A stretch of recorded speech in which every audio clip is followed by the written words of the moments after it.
All right, so my next step here is going to be to apply the hardware to the Surface Box, and that part is done rather easily. It's just like you've seen already before.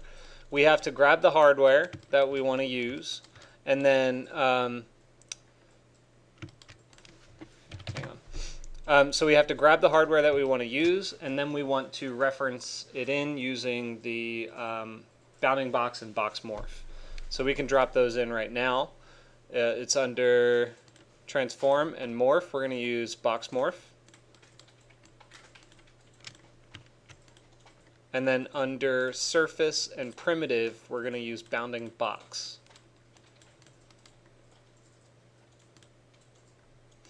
So bounding box is going to reference in this, which is one of our hardware pieces. So this one is, we need to reference it in as a brep. So I want you to be aware, though, that after I generated this in Rhino, notice how I have the arm is one piece, and then this disk is one piece, and that disk is another piece. I had to Boolean union them together in order to get it to work. So you just need to be aware of that. So these are the ones that I Boolean unioned, and I'm going to reference that in as a brep here. So I'll set it to that geometry. And I'll plug that into bounding box.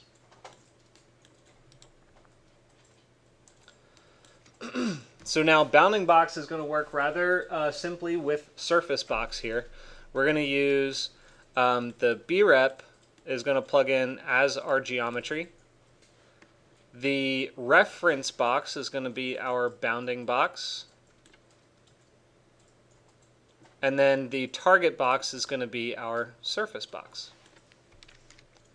And that should take a second to compute, but once that's done, you're going to come back here and you're going to see that there's a geometry in it, but it's not necessarily in the proper orientation.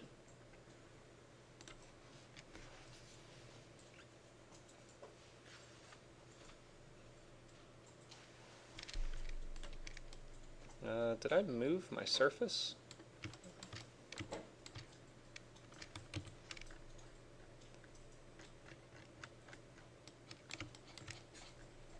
My surface looks like it moved or something. Hang on a sec. Alright, so continuing on here, I know that at least if you guys are watching the video again in the future, you're going to notice this big jump, but I sort of played around. I had to fix a corner here that I noticed was broken, and it was actually, I accidentally selected the outside corner. So I fixed that and then reconstructed the surface, and I reconstructed it in a different way, so the surface was facing a different direction. So after I modified these numbers to fix, and I swapped them back and forth, the orientation of my hardware was already configured properly.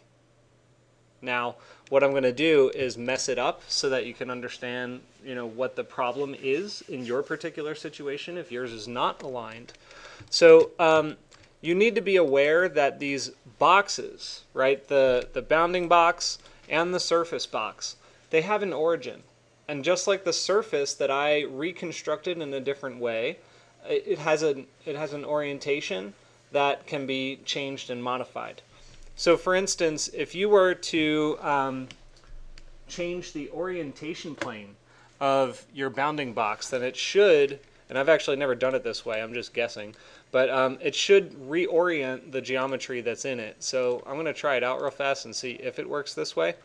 So the default is the world XY, but if we change it to the XZ plane,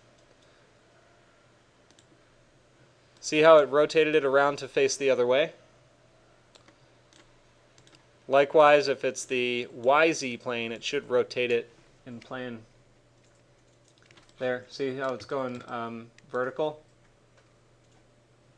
So you should be aware that you could override it using the world axis, but generally speaking, I like to keep it on the world XY, and if my geometry needs to be reoriented, I'll do it down here. So right here, how this is, let me do something like this. So if I select this and I rotate it here 180 degrees. When I come back up here, you'll see that it's kind of it's facing the wrong way, right? So that's what that did. It made it face the wrong way. So I need to spin it around, so all I have to do is look at what orientation it should be. So I look at it up here, I see the thick side of my arm is facing this way and the thin side of my arm is facing that way. So I need it to rotate 180 degrees around the thick part of the arm. So I look at it and I evaluate that the thick part of the arm is right here. So that means if I select it and I rotate it around the red axis, or the red rotational axis, 180 degrees, then it's going to fix it.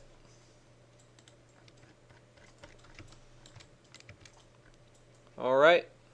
So I'm not sure how many of you guys had an orientation issue, but I am going to pause and make sure that you've got it oriented properly before I continue on to do the rest of the hardware.